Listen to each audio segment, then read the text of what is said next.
Now, our final talk of the session is from our another JBI academic. This is Dr.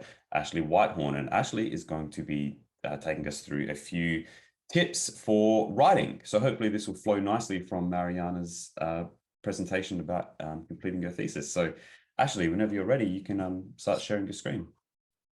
Basically, we're going to talk not about how you actually write, but I guess how you get yourself to write. So the main things we'll cover are the fact that writing is a skill, the writing environment, your mindset, procrastination, and then some resources that might be helpful for you.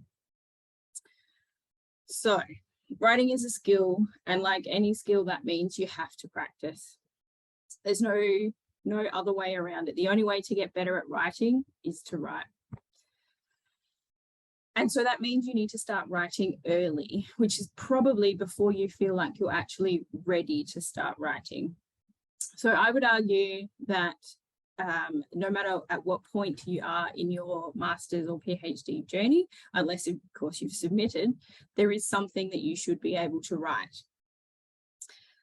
I don't personally know anybody that finds writing easy. I don't. I do a lot of writing, but I don't find it easy most of the time. But it is something, I guess, that you kind of get better at over time. And again, the more you do it. And it's one of those things where you don't know what you don't know until you do. So everybody knows what a tree looks like, right? So it turns out I actually didn't until I was about 21 when I got glasses.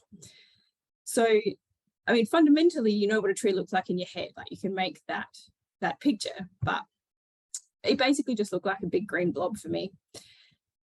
I knew that a tree has individual leaves, but it wasn't until I got glasses that I was able to see each individual leaf.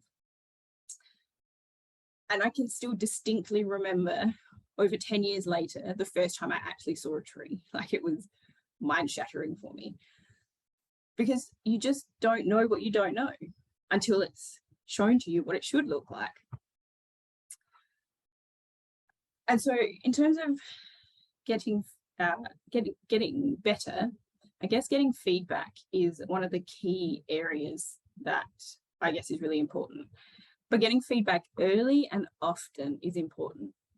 So I think there's two reasons why you want to send a draft when you think it's at around about 80% complete. So the first one is it's a lot harder, I think, to get feedback when you think that something is perfect. When you think it's already at 100% and it doesn't need any changes, it's harder to kind of take that feedback. But also if, you've kind of gone off track a little bit, it's a lot easier to fix it when that draft is at sort of 80% rather than, almost complete. I guess feedback is just one of those things that it's just part of being an academic. I personally read feedback, I close it, and then I come back 24 hours later. I don't know if there's actually a difference, but it just feels a little bit less judgy and aggressive the second time I come back. I've had time to, think about it. And I'd say in 80% of the cases, it's critical, but it's helpful and it, improves whatever it is that you're writing. And I think for me, it's really important to remember that feedback isn't personal, and the person has actually taken time out of their day to provide you feedback with the intention of making your work better. So although it might feel like it's a bit of a personal attack, it's not usually the intention. I find it really helpful to think about your audience when you're writing. So what assumptions are you making when you're writing? And I think you really need to assume that the reader knows nothing. So you're the expert in the area, and take the reader by the hand and step them through. It's a lot easier when you're writing to cut out detail that isn't necessarily needed than it is to add it in later. But also, if you write more than you need, then you're practicing writing. So everybody wins. All right, onto your writing environment. So you want to set yourself up to succeed. So you want the right environment. You see what I did there? So That doesn't necessarily mean you have to have a perfect space that, you know, everything is exactly as it has to be. You don't want to create a space that is, you know, so conditional that if you don't have the right light bulb, you can't write. But you do need to be comfortable. So you don't want to be too hot or too cold. You know, you want to be able to sufficient light, that kind of thing. So those are, you know, things to think about in your writing environment. I personally can't work from, well, I can work from home, but I don't like working from home. I mentally need the separation between my home and my office and my work. So unless I'm told to work from home, I will almost always choose to work in the office, because I just find it's a much better writing environment for me, because I spend a lot of time writing. I guess working out what works for you. So whether you want to be a snack writer or whether binge writing works for you. So whether you can sit, I personally, about an hour at a time. So I'm a snack writer, but if I write an hour or two every day, that's equivalent to or more than if someone just writes for 1 day a week, for example. But if you're able to binge write and, you know, you can write for 8 hours straight, great. But personally for me, it's the snack writing. So I can only really concentrate and hold my focus on that writing piece for no more than probably maximum 2 hours. But I find 1 hour is about right for me. So this is the concept, 2 golden hours. So I don't know if any of you have seen Hugh Kearns, but he introduced the concept of 2 golden hours to me, which basically means 2 hours to write. You don't need to have all day. So you don't have to set aside an entire day to write. You don't have to have the perfect conditions to write. But what you have to do during that dedicated writing time is actually write. So that is new words on a page. So that doesn't include reading, editing, referencing, formatting, or looking for literature. So if, for example, you're writing a sentence and you need to put a reference in that you're not quite sure what the reference is, you would write the sentence and then in brackets, reference, full stop, keep writing. You would come back later outside of that writing time and put in that reference. So I'm not saying you shouldn't be doing those things, just not during that the dedicated writing time. Depending on where you are writing, so like we are in an open plan office, so I find headphones and music are particularly beneficial. So I use the smaller ones if I'm, you know, like I can be contacted, but I'm busy but still contactable. If I have my big headphones on, it means I'm pretty busy and I don't want to be talked to, unless, you know, the building's on fire. I'd sometimes have the headphones on without any music playing through them, just because I guess it's a visual signal to people that you're busy and you don't want to be disturbed. When I am listening to music, I choose instrumental, because anything with words is distracting for me. So there's thousands of playlists on Spotify or whatever music streaming thing you choose, but there is actually one called Instrumental Study. And I guess it just provides a bit of that background noise to help you focus. It's what I found really helpful for me is figuring out when you write best. So are you a night owl, you're an early bird, or permanently exhausted pigeon? So I guess one of the strategies is to block writing time that's specific for you.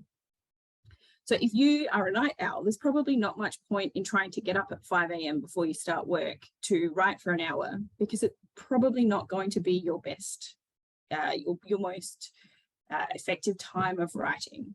So finding time that works for you and then blocking that out is what has really worked for me. So how you think and feel about writing does actually affect your ability to write. So thinking about, is your thesis a cupcake or something that you actually enjoy doing, or is it a dragon that you feel like you have to fight and battle with, will affect your ability to write. So one of the I guess the really I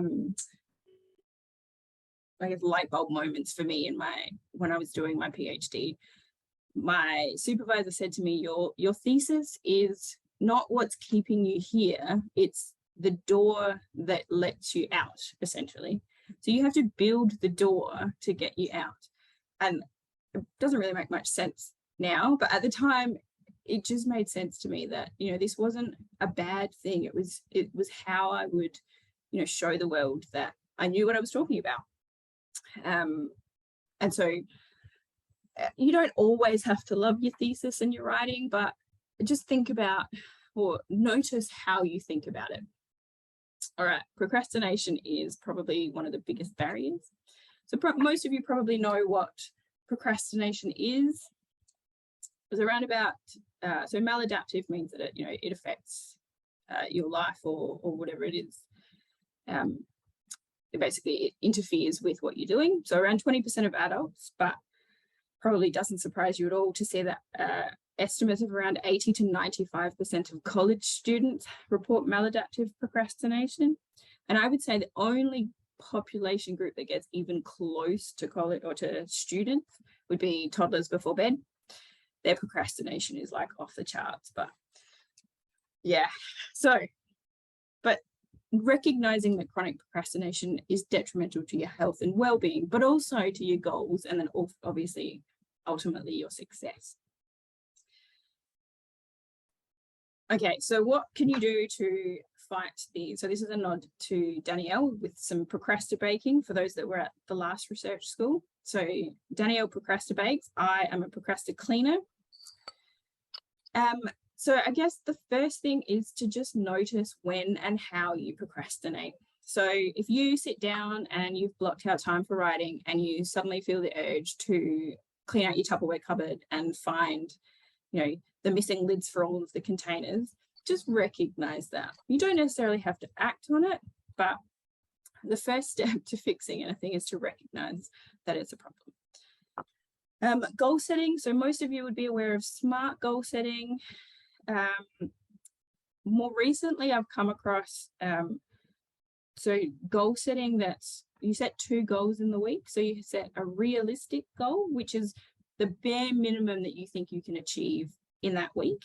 And then I guess an aspirational goal where if everything goes really well that week, what would you like to achieve? And I think that's working better for me than, following the traditional short, long-term type goal setting. I've got rewards there. So this is the second time I've done this presentation. And in 2019, when I did it first, I think I thought that rewards worked for me, but upon reflection, I actually am not sure how effective they were for me personally, but it is something that you could experiment with. So, it could be if you write the introduction chapter or something, then you get a chocolate bar, or, for me, when I finished my thesis, we bought a car, but we probably would have done that anyway. So I'm not entirely sure that rewards for adults is, necessarily as effective as I thought it might have been, but it's there because it is something to think about. At the end of the day, you just have to make a start. So the only way to get rid of any writer's block that you have is to start writing. Again, you will get better as you go along, and the only way to get better is to practice.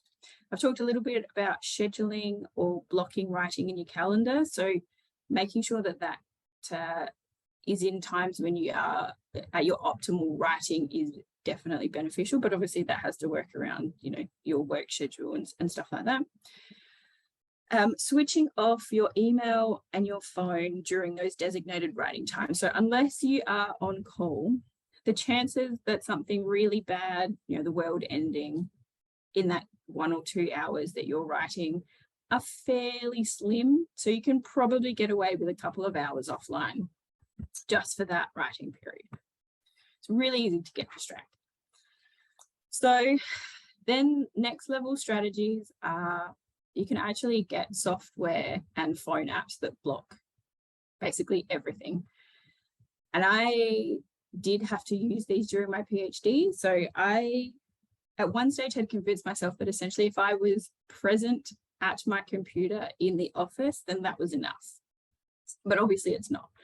You don't get a participation award for your thesis. Like, you actually have to put in the work and do the writing.